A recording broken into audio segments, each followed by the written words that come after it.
శ్రీగురుభ్యో నమః. నమస్సభాభ్యః సభాపతిభ్యశ్చ వో నమః. వేదండాస్యం గిరాం దేవీం సద్గురోః పాదపంకజం జగద్గురోశ్చ శృంగాద్రిస్థితాన్ వందేర్థసిద్ధయే ప్రమాణనఖనిర్భిన్నమహామోహామరారయే నమస్కుర్మో నృసింహాయ స్వప్రకాశచిదాత్మనే రజస్సత్వేన యద్ధంతి రజస్సత్వతమో గణం శృంగశైలచరన్నౌమి జగద్గురుపదాంబుజం శృంగారరససర్వస్వం శిఖిపింఛ విభూషణం అంగీకృతనరాకారం ఆశ్రయే భువనాశ్రయం. జగద్గురువైన శ్రీకృష్ణ పరమాత్మకు నమస్కరిస్తూ ఈనాడు మనము భగవద్గీతలో ప్రథమాధ్యాయమైన అర్జున విషాద యోగములోనికి ప్రవేశిస్తున్నాము. గత భాగములో వేదం యొక్క సారభూతము భగవద్గీత అని చెప్పి తెలుసుకున్నాము. మన సనాతన ధర్మంలో ప్రత్యేకించి వేదాంత దర్శనంలో 2 చెప్పబడతాయి, 4 చెప్పబడతాయి. బంధము, బంధ విముక్తి హేతువు, మోక్షము, మోక్షహేతువు అని చెప్పి 4 చాలా ప్రధానంగా చెప్పబడతాయి. వీటిల్లో ప్రధానంగా మొట్టమొదటిగా తెలుసుకోవాల్సింది బంధము, దాని యొక్క హేతువేమిటి అని చెప్పి.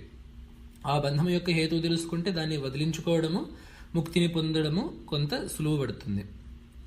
కాబట్టి ఈ ప్రథమాధ్యాయంలో అర్జునుని యొక్క విషాదము, అర్జునుని అజ్ఞానము, దాని హేతువు, ఈ 2 ఇక్కడ చూపబడుతున్నాయి. భగవద్గీతలో ప్రథమ శ్లోకము ధర్మక్షేత్రే కురుక్షేత్రే సమవేతా యుయుత్సవః మామకాః పాండవాశ్చైవ కిమకుర్వత సంజయ అని సంజయుడిని ధృతరాష్ట్రుడు అడిగిన ప్రశ్నతో మొదలవుతోంది. భగవద్గీత ధర్మము అనే శబ్దంతో మొదలవుతోంది. ధర్మము అంటే వేదము చేత విధింపబడింది అనే సామాన్య అర్థం మనందరికీ తెలుసు. ఈ ధర్మమే మనకి చివరి లక్ష్యము, మోక్షానికి సాధన హేతువు అని చెప్పడానికి గీతాశాస్త్రము ధర్మపదంతో మొదలవుతుంది. ఈ శ్లోకంలోనే గమనించాల్సిన ఒక విషయము, ధృతరాష్ట్రుడు సంజయుడిని కురుక్షేత్రంలో ఏం జరుగుతోంది అని చెప్పి అడగదలుచుకున్నాడు. అయితే అడిగిన విధానం ఏమిటి? ధర్మక్షేత్రమైన కురుక్షేత్రమునందు యుద్ధానికి సన్నద్ధులై అక్కడ కూడి మామకాహ పాండవాహ, నా వాళ్ళు పాండవులు ఏం చేశారు సంజయ అని చెప్పి అడిగాడు ధృతరాష్ట్ర మహారాజు. అంటే అక్కడే ఈ యుద్ధానికి హేతువు తెలుస్తోంది. కౌరవుల యందు మమకారము, పాండవుల యందు ప్రతికూల భావనయే ఈ యుద్ధానికి కారణము అని చెప్పి. పాండవాహ, పాండు మహారాజు కొడుకులు వేరు, నా తమ్ముడి యొక్క కొడుకులు వేరు, మామకాహ, నా కొడుకులైన దుర్యోధనాదులు వేరు అనే భావన ఈ మొదటి శ్లోకంలోనే మనకు కనబడుతుంది. ఈ యుద్ధానికి భగవద్గీతకి కూడా రంగము ఈ కురుక్షేత్రము. కురుక్షేత్రం ఎట్లాంటిది? ధర్మక్షేత్రము. చాలా పుణ్యక్షేత్రాలు ఉన్నాయి భారతదేశంలో, వాటిలో చాలా శ్రేష్టమైనది కురుక్షేత్రము. మామూలు క్షేత్రమే కాకుండా కురుక్షేత్రం వైదే వయజనం అని శతపథ బ్రాహ్మణం మనకి చెప్తోంది. దేవతా యజ్ఞస్థలిని కురుక్షేత్రం అనే పేరుతో పిలుస్తారు. అంటే ఒక పవిత్రమైన భావన, ఒక యజ్ఞ భావన, ఒక యజ్ఞ భూమిలో జరిగే బోధనయే ఈ గీతాశాస్త్రము. అక్కడి నుంచి సంజయుడి యొక్క కథనము మొదలవుతుంది. దుర్యోధనుడు ద్రోణుడి దగ్గరికి వెళ్ళి భగవాన్ పశ్యేతాం పాండుపుత్రాణం ఆచార్య మహతీం చమూం అని చెప్పి ద్రోణాచార్య ఈ పాండవుల యొక్క సైన్యాన్ని చూడండి, వాళ్లలో ప్రధాన వీరులు వీరు, అత్రశూర మహేశ్వాస భీమార్జున సమాయుధి, భీముడు అర్జునుడు లాంటి మహావీరులు అక్కడ, యూధానుడు విరాటుడు, ద్రుపదుడు, ద్రౌపదీయులు, ఉపపాండవులు, అభిమన్యుడు, ఇట్లాంటి మహావీరులు ఉన్నారు. మన సైన్యం కూడా ఏమీ తీసుకోలేదు. మన దాంట్లో కూడా భవాన్ భీష్మశ్చ కర్ణశ్చ, మీరు, భీష్మాచార్యులు, కర్ణుడు, కృపుడు, సమితింజయుడు, అశ్వత్థామ ఇట్లాంటి మహావీరులు ఉన్నారు.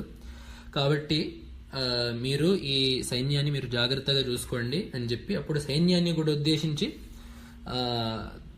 మన సైన్యము భీష్ముడి రక్షణలో ఉంది కాబట్టి భద్రంగా ఉంటుంది, భీముడి రక్షణలో ఉన్న పాండవ సైన్యము అంత భద్రస్థితి కలిగినదిగా లేదు అని చెప్పి కాబట్టి మీరందరూ భీష్ముడిని రక్షించండి అని చెప్పి కొంత కంగారును కూడా ప్రకటిస్తాడు దుర్యోధనుడు. అతని యొక్క కంగారుని పోగొట్టి అతని మనస్సులో ధైర్యాన్ని నింపడానికి భీష్మాచార్యులప్పుడు ఒక సింహ గర్జన చేసి తన శంఖాన్ని మ్రోగిస్తారు. ఆ శంఖాన్ని మ్రోగించాక ఉభయ పక్షాలు భేరీ శంఖాదులను పూరిస్తారు. అయితే ఇంకో విషయం ఇక్కడ ఏంటంటే, ఈ విషయాన్ని వ్యాసమహర్షి మనకు చెప్తూ పాండవుల శంఖారావం గురించి చెప్పినప్పుడు ప్రత్యేకమైన ప్రతి శంఖాని యొక్క పేరు చెప్తారు. అనంత విజయం రాజా కుంతీపుత్రో యుధిష్ఠిర నకుల సహదేవశ్చ సుఘోషమణి పుష్పకౌ. అర్జునుడు దేవదత్తాన్ని మ్రోగించాడు, శ్రీకృష్ణ పరమాత్మ పాంచజన్యాన్ని మ్రోగించాడు, భీముడు పౌండ్రము అనే పేరు గల శంఖాన్ని మ్రోగించాడు, అలాగే యుధిష్ఠిరుడు అనంత విజయము అనే శంఖాన్ని మ్రోగించాడు, సుఘోషము మణిపుష్పకమైన శంఖాలను నకుల సహదేవులు పూరించారు అని చెప్పడంలో ఆంతర్యం ఏమిటంటే, శత్రుపక్షంలో ఇంత పేరు ప్రసిద్ధిగన్న శంఖాలేం లేవు. పాండవ పక్షంలో ధర్మం కోసం పోరాడిన శంఖాలు, ధర్మం కోసం మ్రోగించిన శంఖాలు, అంత ధర్మాత్ములు కలిగిన మహావీరులు చేత ధరింపబడిన శంఖాలు కాబట్టి ఈ శంఖాల యొక్క పేర్లని ప్రత్యేకంగా చెప్పడంలో వ్యాసమహర్షి యొక్క. ఇలా శంఖనాదాలు భేరీనాదాలు చేసిన తరువాత అర్జునుడు కృష్ణ పరమాత్మను సైన్య మధ్యంలో తన రథాన్ని నిలవని చెప్పి అడుగుతాడు. అక్కడ అర్జునుడిని కపిధ్వజ అని చెప్పి వ్యవహరిస్తారు. అంటే హనుమద్ అనుగ్రహము కలిగి హనుమంతుడిని తన జెండా మీద స్వయంగా కలిగిన అర్జునుడు ఈ విషయాన్ని అడుగుతూ సేనయోరుభయోర్ మధ్యే రథం స్థాపయమేచ్యుత అని చెప్పి, అచ్యుత నా రెండు సైన్యాల మధ్యలో నా రథాన్ని పెట్టు అని చెప్పి ఒక రథికుడు తన సారథితో మాట్లాడాడు తప్ప ఒక జీవుడు పరమాత్మతో మాట్లాడినట్టు, ఒక భక్తుడు భగవంతుడితో మాట్లాడినట్టు మాత్రం మాట్లాడలేదు. అదొకటి గుర్తుపెట్టుకోవాల్సిన విషయము.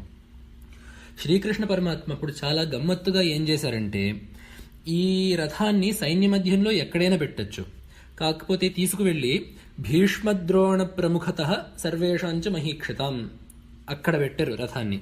తీసుకువెళ్లి భీష్మద్రోణుల ముందు పెట్టాడు రథాన్ని. ఎవరినైతే చూస్తే అర్జునుడికి మనస్సు ఎక్కువ చెలిస్తుందో, ఎవరినైతే చూస్తే అర్జునుడికి మమకారాలు బాంధవ్యాలు ఎక్కువ గుర్తొస్తాయో, ఎవరినైతే చూస్తే అర్జునుడు ఎక్కువ చెలిస్తాడో ద్రవిస్తాడో అట్లాంటి భీష్మద్రోణుల ముందు ఈ రథాన్ని తీసుకొచ్చి పెట్టాడు. వీళ్ళని చూడంగానే అర్జునుడికి మనస్సు చెలించిపోతుంది, రాగద్వేషాలు మనస్సుని కమ్ముకుపోతాయి. అర్జునుడు చెప్తాడప్పుడు, కృపయా పరయావిష్ట విషీదన్నిదమబ్రవీత్. బాగా దయ మనస్సులో కమ్ముకుపోయి బాధపడుతూ ఈ మాట అన్నాడంట. సీదంతి మమ గాత్రాన్ని ముఖంచ పరిశుష్యతి. కృష్ణ, నా అంగాంగాలు కంపించిపోతున్నాయి, నా నోరు ఎండిపోతోంది, నా చేతి నుంచి ధనుస్సు జారిపోతోంది అని చెప్పి నానా కారణాలని ఇక్కడ ఏకరువు పెడతాడు అర్జునుడు. నేను ఇట్లాంటి యుద్ధం చేసి ఈ నెత్తుడితో తడిసిన భూమిని నేను పాలించడం కంటే భిక్ష తినడం మేలు అని చెప్పి, అట్లానే నేను వీళ్ళని చంపకపోయినా కూడా వాళ్ళు నన్ను చంపేసినా మేలు, నేను మాత్రం వీరి పట్ల నేను ఆయుధాలని ప్రయోగించను అని చెప్పి కృష్ణుడికి ధర్మబోధన చేస్తాడు అర్జునుడు. కులక్షయే ప్రణశ్యంతి కులధర్మా సనాతనా. కృష్ణ, మనం ఈ యుద్ధం చేస్తే కులక్షయం జరుగుతుంది. కులక్షయం జరిగితే ఈ కులం యొక్క ధర్మాలు ఇట్లాంటివి నశిస్తాయి. ధర్మే నష్టే కులం కృత్స్నమధర్మోభిభవత్యుత. కులధర్మాలు నశిస్తే కులంలో తక్కిన ధర్మాలు కూడా నశిస్తాయి. అధర్మాత్ స్త్రీయ ప్రదుష్యంతి. అధర్మం బాగా పెరిగితే కుటుంబ వ్యవస్థ నశిస్తుంది. స్త్రీషు దుష్టాసు వార్ష్ణేయ జాయతే వర్ణసంకర. ఈ కుటుంబ వ్యవస్థ చెడినప్పుడు వర్ణసంకరము కలగాపులగం అయిపోతాయి. అట్లాంటి వర్ణసంకరం ద్వారా ఏమవుతుంది? సంకరో నరకాయేవ కులఘ్నానాం కులస్యచ. సంకరము ద్వారా పితృదేవతలకి, ఈ వర్ణసంకరానికి కారకులైన వారికి నరకము లభిస్తుంది. పతంతి పితరో హ్యేషాం లుప్త పిండోదక క్రియా. అట్లాంటి పితృదేవతలకి వాళ్ళకి శ్రాద్ధాదుల్లో చేసిన పిండ ప్రదానాలు చెల్లవు, వాళ్ళు వాళ్ళ స్వర్గం నుంచి పడిపోయి నరకాన్ని ప్రవేశిస్తారు. కాబట్టి ఈ మొత్తం ప్రణాళిక ద్వారా అర్జునుడు ఏం చెప్పాడంటే, ఈ కులక్షయం ద్వారా పితృదేవత భ్రంశము జరుగుతుంది, పితృదేవత అగౌరవము జరుగుతుంది. కాబట్టి కృష్ణ, మనం ఈ యుద్ధాన్ని విరమించాలి అని చెప్పి అంటాడు. అర్జునుడు ఈ మాటని శోకమోహాలతో అన్నప్పటికీ మనకి కూడా పితృదేవతల్ని గౌరవించాల్సిన విషయాన్ని బాగా గుర్తు చేసే విషయం ఇది. ఎంత ఏమైనా దేవకార్యం కంటే, మనుష్యయజ్ఞం కంటే, భూతయజ్ఞం కంటే కూడా పితృయజ్ఞము చాలా ముఖ్యము అని చెప్పి మన శాస్త్రాలు మనకి చెప్తున్నాయి. అయితే అర్జునుడు ఇక్కడ చేసిన పొరపాటు ఏంటంటే, ఈ యుద్ధము భూమి కోసము రాజ్యం కోసము చేస్తున్న యుద్ధము అని చెప్పి పొరబడ్డాడు. ఈ యుద్ధము కురుక్షేత్ర సంగ్రామం జరిగింది భూమి కోసమో స్వర్ణం కోసమో కనకము కోసమో కాదు, ధర్మము కోసం జరిగిన యుద్ధము. అధర్మంగా ప్రవర్తిస్తున్న భూమిపాలుల్ని జయించి ధర్మంగా పాలిస్తున్న రాజ్యాన్ని నెలకొల్పడం కోసము ఈ యుద్ధము, ఈ కురుక్షేత్ర యుద్ధము జరుగుతుంది. అర్జునుడు దీన్ని లోభంతో చేస్తున్న యుద్ధముగా పరిగణించి యద్యప్యేతేన పశ్యంతి లోభోపహత చేతసః కులక్షయకృతం దోషం మిత్రద్రోహే చ పాతకం అని చెప్పి అంటాడు అర్జునుడు.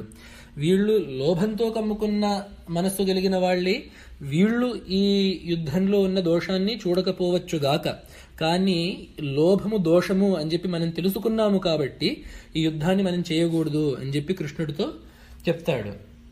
ఇదంతా దేనివల్ల జరిగింది అని చెప్పంటే శంకర భగవత్పాదులు సూటిగా చెప్పేస్తారు. శోకమోహాభ్యాం అభిభూత వివేక జ్ఞాన. శోకము మోహము చేత అర్జునుని యొక్క వివేక జ్ఞానాలు కమ్మబడ్డాయి. ఇప్పటి వరకు మహాభారతంలో అర్జునుడు కృష్ణుణ్ణి సందేశానికి పంపించినప్పుడు, రాయబారానికి పంపించినప్పుడు ఈ శోకమోహాల్ని ఎక్కడా ప్రకటించలేదు. ఈ యుద్ధము ధర్మం కోసమే జరుగుతోంది, ఖచ్చితంగా మనము అధర్మాత్ముల్ని జయించాలి, ధర్మాన్ని నెలకొల్పాలి అనే భావననే చూపించాడు. అయితే ఒక్కసారిగా సైన్యంలో ఆచార్య పితరః పుత్రాః తథైవ చ పితామహాః, అక్కడ తన ఆచార్యుల్ని, తాతల్ని, తండ్రుల్ని, బాబాయిల్ని, పెదనాన్నల్ని, కొడుకుల్ని, ఇట్లాంటి వీళ్ళందరినీ చూసేసరికి శోకమోహాలు మనస్సులో కమ్ముకుపోయాయి. ధర్మం యొక్క స్వరూపము అర్జునునికి సరిగ్గా గోచరించలేదు కాబట్టి విషాదంలో కృంగాడు. అయితే అర్జునుడు దీని మొత్తంలో చేసిన ఒకే ఒక్క మంచి పని ఏందంటే విరక్తిని మాత్రం చూపించాడు. నకాంక్షే విజయం కృష్ణ నచరాజ్యం సుఖానిచ అని చెప్పి, కృష్ణ నాకు విజయము అక్కర్లేదు, రాజ్యము అక్కర్లేదు, నాకు సుఖము అక్కర్లేదు, నాకు ఆ మాటకు వస్తే వీళ్ళని చంపి నాకు స్వర్గము కూడా, అపి త్రైలోక్య రాజ్యస్య హేతో కిన్ను మహీకృతే, ఈ నా బంధువుల్ని చంపి నాకు త్రైలోక్య రాజ్యం కూడా అక్కర్లేదు, ఇంకా ఈ యొక్క భూఖండం కోసం ఎందుకు అనే విరక్తిని మాత్రం చూపిస్తాడు అర్జునుడు. వేదాంత జ్ఞానానికి కావాల్సిన లక్షణాల్లో విరక్తి చాలా ముఖ్యమైనది కాబట్టి అట్లాంటి లక్షణాల్లో ముఖ్యమైనదైన విరక్తి ఇక్కడ ప్రకటించాడు అర్జునుడు. మిగిలిన లక్షణాలు 2వ అధ్యాయం మొదట్లో వస్తాయి. 2వ అధ్యాయం మొదట్లో కూడా అర్జునుని విలాపం ఉంటుంది. అయితే 2వ అధ్యాయం మొదట్లో శ్రీకృష్ణ పరమాత్మ మాట్లాడడంతో మొదలవుతుంది కాబట్టి కొద్దిగా భగవద్గీత మలుపు తిరుగుతుంది అక్కడ. ప్రస్తుతానికి అర్జునుడు ఎలా ఉన్నాడు అంటే ఏవముక్త్వార్జున సంఖ్యే రథోపస్థ ఉపావిశత్ విసృజ్య సశరం చాపం శోక సంవిఘ్న మానసః. ఇలా అర్జునుడు మాట్లాడి తన యుద్ధం పట్ల తన విముఖతను తెలిపి దానికి తనకు ధర్మముగా గోచరించిన 2 కారణాల్ని కృష్ణుడితో చెప్పి తన ధనుర్బాణాల్ని విసర్జించి ఆ రథంలో కృంగిపోయి శోక సంతప్త మానసుడై కూర్చున్నాడు అని చెప్పి ప్రథమాధ్యాయాన్ని ముగించాడు సంజయుడు. ద్వితీయాధ్యాయాన్ని భగవంతుడు మాట్లాడిన మాటలతో మనము వచ్చే భాగంలో తెలుసుకుందాము. స్వస్తి.